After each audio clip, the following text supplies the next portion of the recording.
Je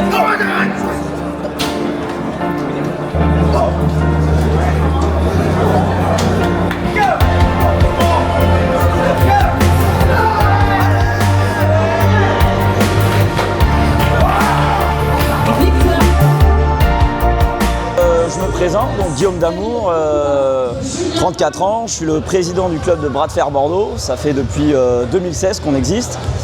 Et on organise donc depuis 2019 l'Open de Nouvelle-Aquitaine. Et donc là, on en est à la 6e édition avec cette année plus d'une centaine de participants et un très gros niveau puisque on a des catégories qui regroupent des champions de France, des champions qualifiés Europe et qualifiés monde.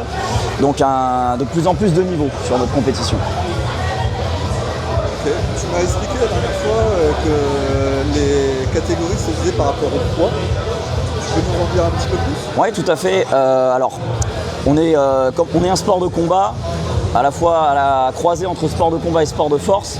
Et donc, qui dit sport de combat dit catégorie de poids, puisqu'on ne va pas se faire s'affronter des athlètes qui font 60 kg avec des athlètes qui font 100 kg. On ne va pas se faire s'affronter des femmes avec des hommes. Donc, on a des catégories de sexe, d'âge et de poids. Parce que par rapport au bras de fer, quand on pousse, on a une partie de son poids qui vient dessus, ça peut jouer. Alors le poids ça rentre en jeu, mais c'est plutôt l'envergure en fait, puisque forcément entre un athlète de 60 kg et un athlète de 100 kg, on ne va pas avoir la même envergure. Et le poids évidemment dans la force rentre en jeu. Même dans les sports de force comme l'haltérophilie, la force athlétique, on a des catés de poids parce que forcément la performance est conditionnée par sa catégorie de poids. Donc c'est d'où l'intérêt de faire ces catégories pour rendre le sport plus équitable et notamment regardable aussi pour les spectateurs. D'accord. Voilà. Okay. La petite question que je me posais quand je pense au bras de fer, vous faites le bras de fer avec toujours le même bras, j'imagine, si vous êtes droitier, c'est toujours le bras droit? Eh ben, au contraire, on fait les deux bras pour la plupart des athlètes. En fait, les compétitions vont juste se diviser en deux groupes. Il y aura la compétition bras gauche et la compétition bras droite. Voilà. D'accord, mais tu veux dire que le même athlète peut faire la droite et la gauche? Exactement. Et c'est lui qui choisit s'il veut tirer en bras gauche ou s'il veut tirer en bras droit. Voilà. Il a totalement le choix. Et à haut niveau, en tout cas bon niveau, la plupart des athlètes sont aussi bons du bras droit que du bras gauche. Il y a un niveau de compétition qui est assez élevé dans les deux catégories de bras. Voilà. C'est pas forcément le bras droit qui prédomine ou à haut niveau aujourd'hui on est quasiment équivalent. Ça veut dire que quelqu'un qui serait gaucher et un droitier qui va tirer contre un gaucher a autant de chances de gagner que le gaucher? Potentiellement. Et au cours de la vie d'un athlète, en plus, le bras prédominant peut changer. Alors, on peut commencer en tant que bon ferriste droitier, parce qu'on est droitier, et puis en fait, au cours de sa carrière de ferriste, on peut devenir meilleur du bras gauche. Ça arrive à beaucoup d'athlètes. Voilà. Comment ça s'explique? Alors il y a le facteur blessure qui rentre en jeu parce qu'on peut être par exemple plus souvent blessé de son bon bras parce qu'on va avoir tendance à compenser justement avec sa force naturelle et quand on va se blesser, du coup on va se rabattre sur l'autre bras en travaillant peut-être plus intelligemment, plus le renfort et notre bras d'origine faible va devenir notre bras fort, plus compétitif. Est-ce que tu peux nous présenter un petit peu la table, en même temps que les mecs sont en train de Ouais. faire? Comment ça s'appelle? On va aller regarder directement une table officielle parce que là on a des tables d'échauffement et là on a une table officielle. Donc tu vois, je vais te présenter la table en question. Donc on a une table qui est normée avec des dimensions qui sont normées, inscrites donc dans le règlement officiel de la WAF, donc la World Arm Wrestling Federation, et donc qui stipule que pour organiser une compétition reconnue de bras de fer, il faut avoir du matériel qui est reconnu. Donc là on a une table officielle. Voilà. Donc on a plusieurs configurations. Donc le bras de fer se fait debout. Donc c'est pas une table assise. On peut avoir des tables en configuration assise, c'est-à-dire avec des pieds plus courts, dans le cadre du bras de fer handi, notamment les athlètes en fauteuil. Voilà, parce qu'on a aussi le bras de fer handi, et donc le bras de fer en fauteuil se fait avec des tables plus basses. Voilà. Mais là, on est dans une table, sur une table pour athlètes valides, donc debout, c'est pratique debout. Et normalement, on a aussi des plateformes qui sont obligatoires en compétition. Alors là, on les voit sur le stage, on a les plateformes qui permettent de relever la hauteur sous les pieds pour les athlètes de petite taille. Voilà, exactement. Bon, là, on n'en a pas parce qu'on est sur l'étape d'échauffement. Donc on ne met pas de plateforme sur l'étape d'échaud, mais en compétition, on a besoin pour les athlètes de petite taille s'ils veulent être surélevés, parce que ça change énormément la technique. Oui, j'imagine. Voilà, c'est notamment chez les féminines qui ne sont pas très grandes, si elles sont trop basses par rapport au niveau de la table, ça va changer la position de leur coude, et donc de fait ça va aussi changer les techniques qu'on va pouvoir appliquer, notamment si on a besoin d'être haut pour attaquer, amorcer le mouvement, et ben on va avoir besoin d'être surélevé. Et moi si je suis petit, je ne vais pas être bien. Voilà. D'ailleurs, moi je pensais que la longueur de l'avant-bras jouait aussi effectivement. Alors la longueur de l'avant-bras, ça va jouer sur les techniques, mais il faut savoir que lors d'un combat, il y aura un placement qui sera fait par les arbitres. Donc les arbitres vont venir positionner les athlètes pour avoir un départ qui est le plus fair-play possible. Donc ils viendront positionner les mains des athlètes par rapport au center point. C'est le point central qu'on a sur la table ici. Donc même un athlète qui serait plus grand qu'un autre athlète aura la même position de départ. Simplement, il devra ajuster sa position. Voilà. C'est pas... disons que l'idée... Voilà, c'est ça. L'angle ne sera pas le même parce que forcément, les envergures ne seront pas les mêmes. Donc, mais par contre, la position de départ sera la même. Il n'y en a pas un qui partira déjà plus près de son côté. Qui se fait voilà. Au centre et après derrière. Il y a l'alignement du corps par rapport à la table qui est donc normé, qui est géré par les arbitres. Il y a l'alignement du poignet qui est géré également. La rotation, tout ça c'est normé et c'est les arbitres qui, avant de donner le top départ, c'est un ready go, viennent placer les athlètes, et tant que les athlètes ne sont pas placés selon donc le règlement, le match ne part pas. Mais dès que les athlètes sont en position, c'est-à-dire que les épaules parallèles au bord de la table,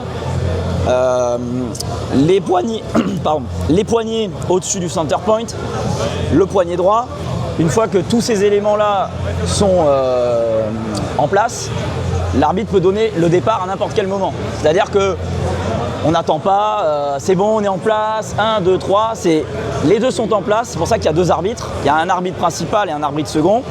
Quand l'arbitre second donne le signal que de son côté, tout est OK, l'arbitre est bien en place, et que l'autre voit que le placement est bon, le ready go peut partir. Et là, le match est démarré. Et si les athlètes n'arrivent pas à se mettre d'accord sur une prise, à ce moment-là, on va mettre en place, les arbitres vont déclarer ce qu'on appelle un referee's grip, donc c'est une prise d'arbitre en français. Et la prise d'arbitre... Non, alors ça c'est encore autre chose. La prise d'arbitre, en fait, c'est uniquement le placement à la table. C'est-à-dire que les deux athlètes vont être positionnés de A à Z par les arbitres et n'ont pas le droit de bouger. C'est-à-dire que s'ils font un mouvement en referee's grip, ils prennent une faute immédiatement. Voilà. Et au bout de 2 fautes, on est éliminé.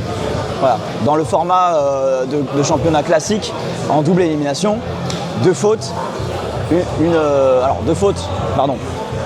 deux fautes, une défaite, 2 défaites, une élimination. Voilà. Donc là... Moi qui suis novice dans le bras de fer, ce que je vois utiliser, c'est ce que je voyais encore de temps sur le ouais. Quand il change son poids ou son type de position, t'as le droit. Il y a du vrai et il y a un peu de folklore, mais les techniques de bouger les mains, bouger les doigts, c'est inspiré de vraies techniques. Donc, sauf qu'elles ne sont pas applicables avant le départ. C'est-à-dire que tant que les arbitres n'ont pas donné le feu vert, on doit garder la prise. Voilà. Après le départ, tout peut se passer. C'est-à-dire l'athlète peut bouger les mains, il peut fléchir le poignet, avancer l'épaule. Ce qu'il ne peut pas faire, c'est lever le coude par exemple, venir toucher sa main avec son épaule.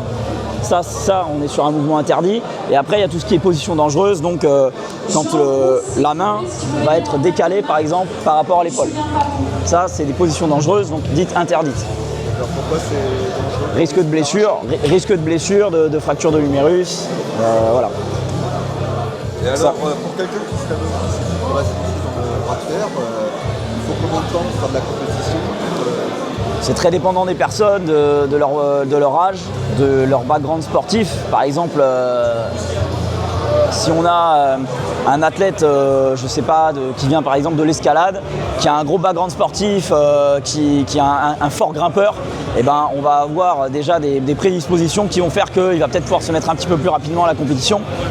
Par contre, si on prend un sédentaire pur et dur, qui n'a jamais fait de sport de sa vie et qui se met au bras de fer, on va lui dire attends peut-être 6 mois, 1 an de préparation et on va jauger ton niveau avant de te dire ouais, t'es prêt. Alors après, on ne peut pas interdire les gens de faire de la compétition. S'ils veulent en faire, c'est leur responsabilité. Mais nous, on est là pour conseiller et dire voilà, je pense que tu es prêt ou j'attendrai un petit peu. Après, il y a des gens qui se sentent prêts mentalement et qui veulent aller vite à la compétition. Voilà. Et alors, du coup, pour la suite, s'il n'est pas prêt à faire la compétition, qu'est-ce qu'il doit faire pour arriver à être prêt à faire la compétition? S'entraîner, faire... Non, alors, bourrin, j'ai envie de dire jamais. Bourrin, en réalité... le sparring, ce qu'on appelle donc le sparring comme en boxe en fait, où on va faire de la pratique à la table. Il y a plusieurs façons de le faire. Il y a le sparring qu'on va appeler un petit peu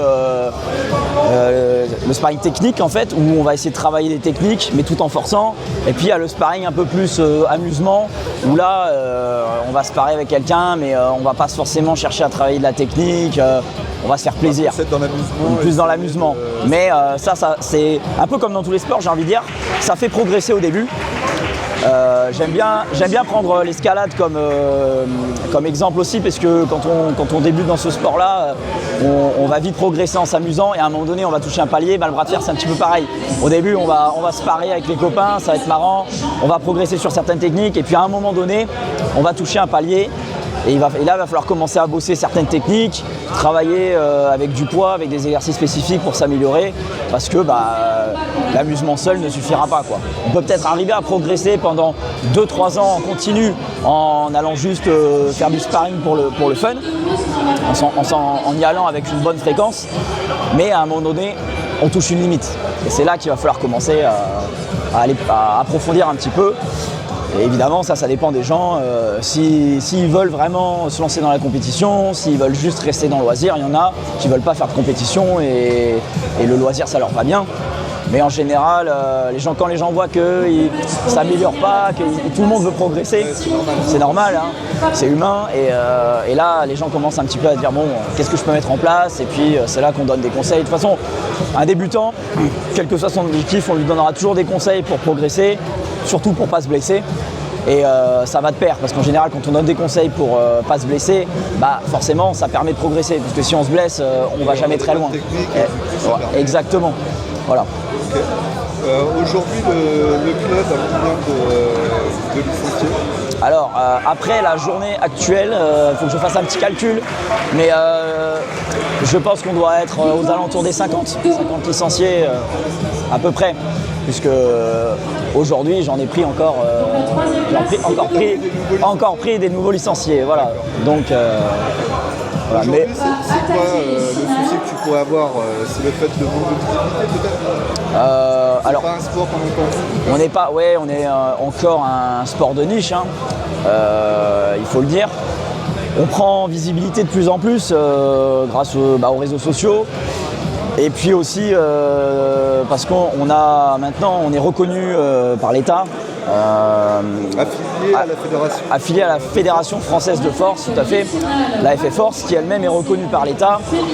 Et ça fait depuis l'année dernière qu'on est reconnu comme sport de haut niveau.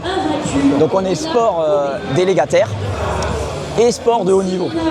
Voilà, donc c'est la plus haute reconnaissance qu'on puisse avoir de la part de l'État. Au-dessus, en fait, ce serait sport olympique. Voilà. Mais on a notamment au club, on a des sportifs qui sont depuis peu sportifs de haut niveau. Voilà. Dans le club, vous avez des sportifs? On a des sportifs de haut niveau dans le club. J'imagine que dans le bras de fer, ils ne sont pas encore 100% professionnels. Non, par contre, alors sur le pan purement professionnel, parce que sportif de haut niveau, les gens font souvent la confusion, mais on reste dans le sport amateur et même si certains sont athlètes dits de haut niveau, ils ne sont pas sportifs professionnels, ils n'ont pas de rémunération, donc ils sont quand même obligés de travailler à côté, d'avoir un emploi et de s'organiser. Mais un peu de sponsoring sur ces athlètes. Un peu de sponsoring, sponsor. Certains, mais pour le moment, c'est encore beaucoup à l'initiative de l'athlète. C'est l'athlète qui va chercher ses sponsors et tout. C'est plus les clubs qui peuvent être sponsorisés que les athlètes pour le moment. Parce qu'aujourd'hui, pour qu'un athlète soit sponsorisé, il faut qu'il ait de la visibilité. Même les meilleurs athlètes dans des sports, si les sports ne sont pas connus, et ben en fait souvent ils sont obligés d'aller chercher leurs sponsors. Par exemple, moi je me souviens de l'exemple du cyclisme sur piste. On a eu des très grands champions en cyclisme sur piste et en fait certains disaient que ils galéraient à se dégager un salaire, qu'ils étaient obligés d'aller eux-mêmes faire des compétitions à l'étranger pour gagner leur croûte et voire démarcher les sponsors et faire en sorte d'être visibles. Donc en fait de faire leur autopromotion. Voilà. On avait vu avec le perchiste qui était exactement. Dans la rue de Paris à poil avec sa perche. Voilà, c'est un peu à cette image-là. Je me rappelle plus son nom, mais on n'en est pas là nous parce que il n'y a personne encore qui se lance dans le bras de fer en se disant je vais en vivre. Mais c'est en train d'évoluer. Mais pour le moment, on en est encore loin. Dans certains pays, aux États-Unis, il y a des professionnels. Oui, dans certains pays, il y a des professionnels. Dans certains pays de l'Est, la Russie, mais ils organisent des compétitions avec des cash prizes assez conséquents. Il y a la première ligue mondiale de bras de fer sportifs professionnels, donc le East versus West, qui, elle, vraiment propose des cash prizes qui permettent aux meilleurs athlètes mondiaux d'en vivre. Mais ça concerne même pas une centaine d'athlètes au monde. Voilà. Donc c'est vraiment pas encore suffisamment démocratisé pour le permettre. Et là on parle des meilleurs en général plutôt dans les catégories de poids élevés. Alors qu'en boxe, on peut avoir des très grands athlètes professionnels dans des poids légers, par exemple. Voilà. Mais on n'est pas comme à l'UFC, où même des poids légers peuvent arriver à dégager des salaires mirobolants. On est à des années-lumière encore. Ça arrivera un jour ou l'autre. Ça arrivera certainement un jour. Mais il y a encore beaucoup de travail sur la visibilité du sport à faire. Aujourd'hui, en France, combien de licenciés on est presque à 1000 licenciés aujourd'hui. On est quasiment, on ne doit pas être très loin.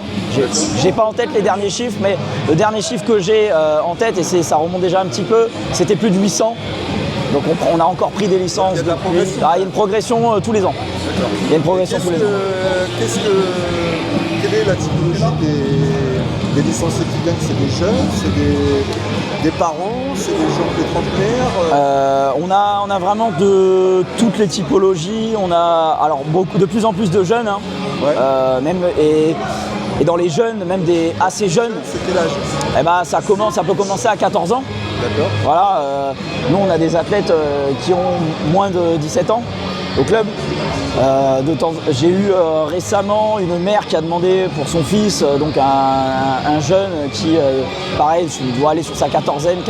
Donc on a vraiment des athlètes de plus en plus jeunes et aussi de plus en plus d'inscriptions de jeunes en général.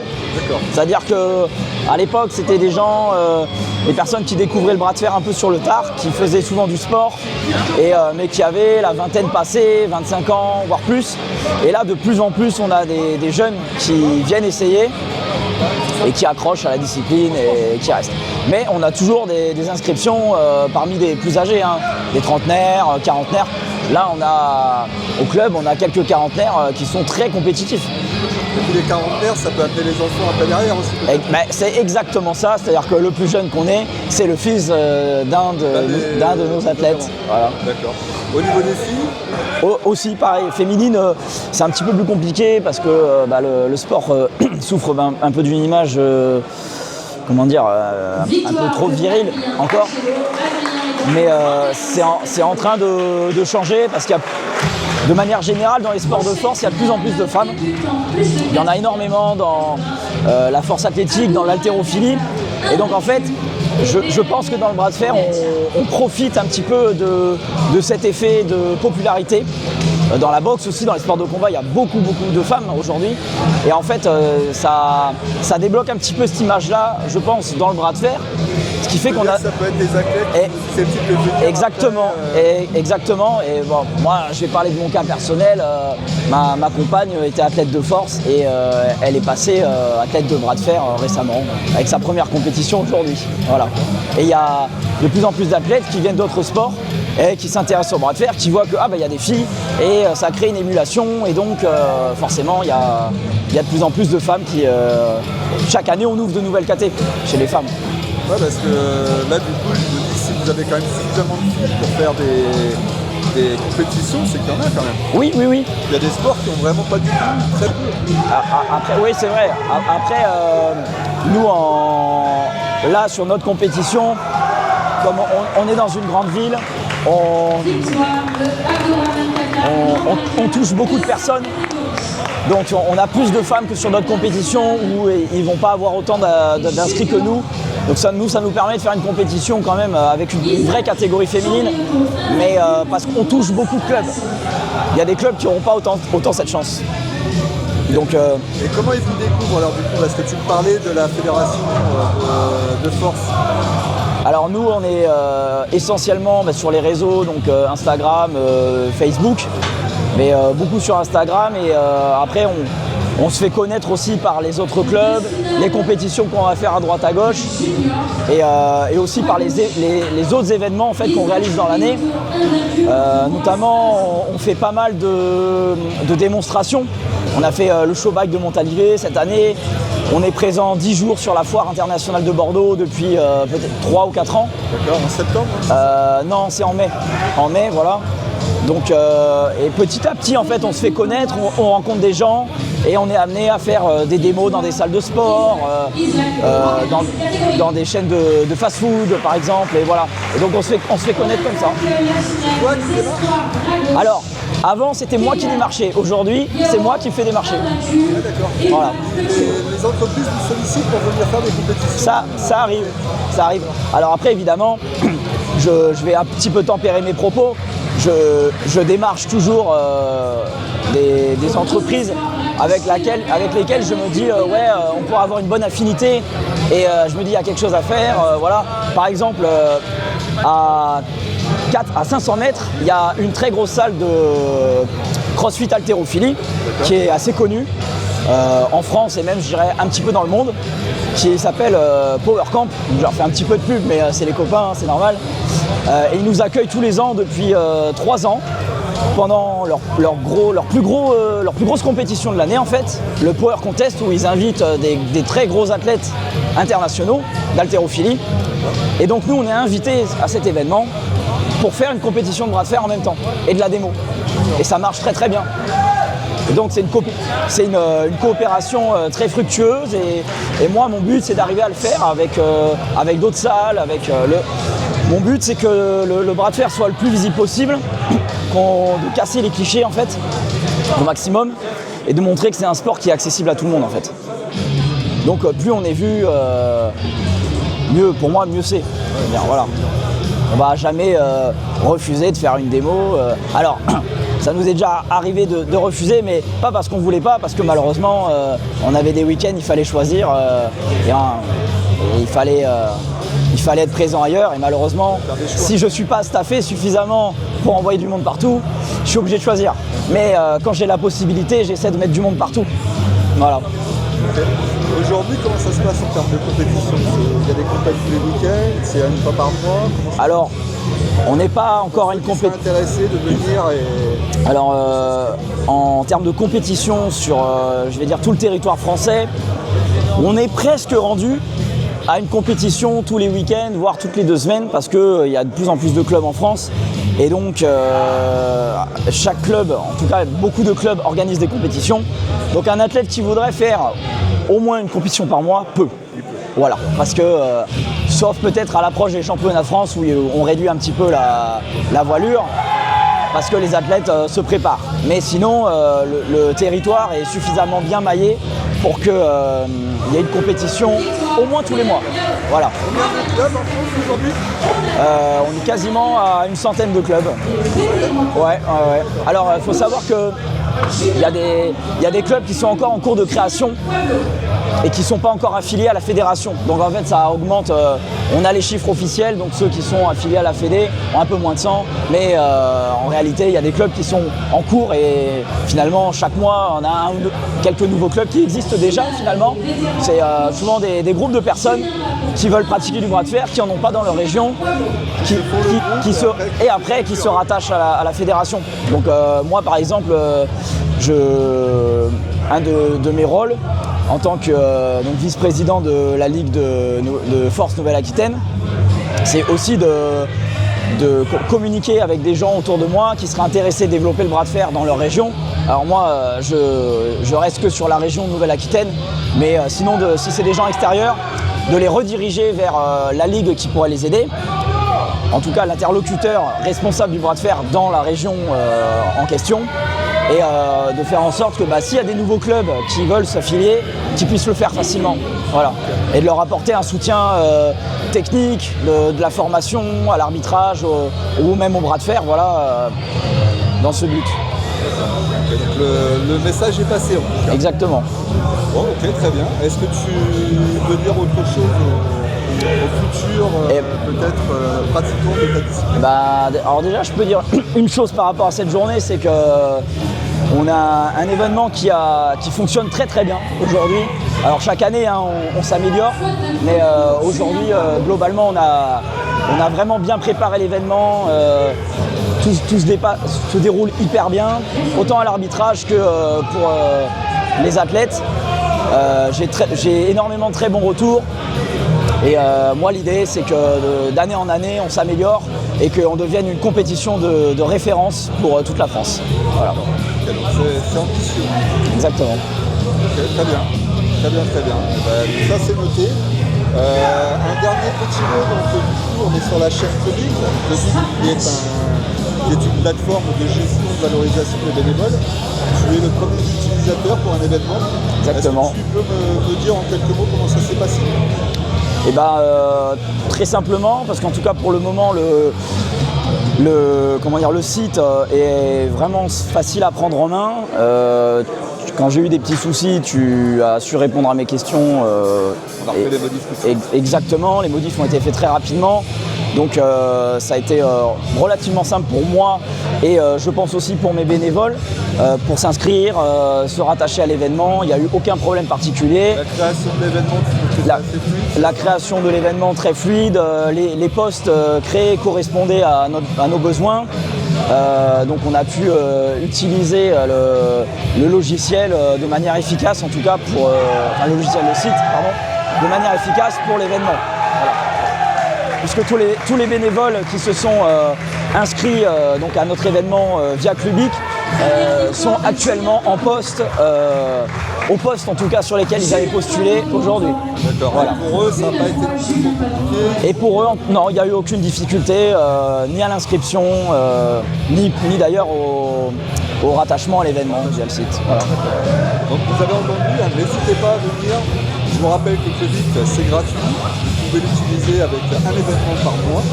Et vous pouvez aussi avoir les 30 jours gratuits qui sont disponibles.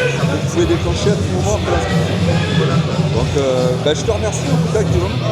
De rien. Tu fais partie des premiers ambassadeurs sur Clubic. Voilà, et j'espère. Très plaisant pour nous. J'espère qu'on va pouvoir t'aider à le développer encore plus et puis qu'il y ait de plus en plus de clubs qui se rattachent. Alors pas que dans le bras de fer évidemment, mais si on peut te permettre d'avoir une porte d'entrée via le bras de fer, j'en serais ravi. J'en serais ravi aussi. Voilà. Je te remercie beaucoup Guillaume. De rien. Je te souhaite bonne continuation et puis on aura l'occasion de toute façon de suivre les évolutions du bras de fer de Bordeaux. Tout à fait. Merci encore. Guillaume.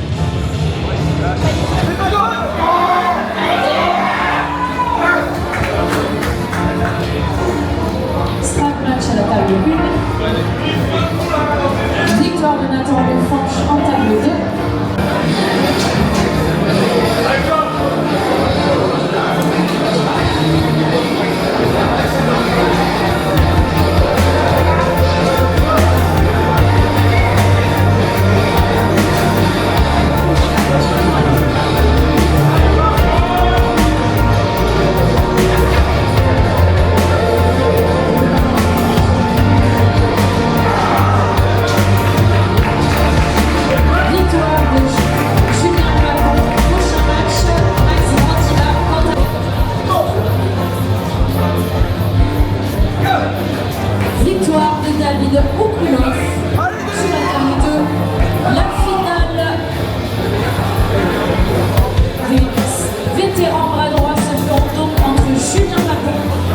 avec aucun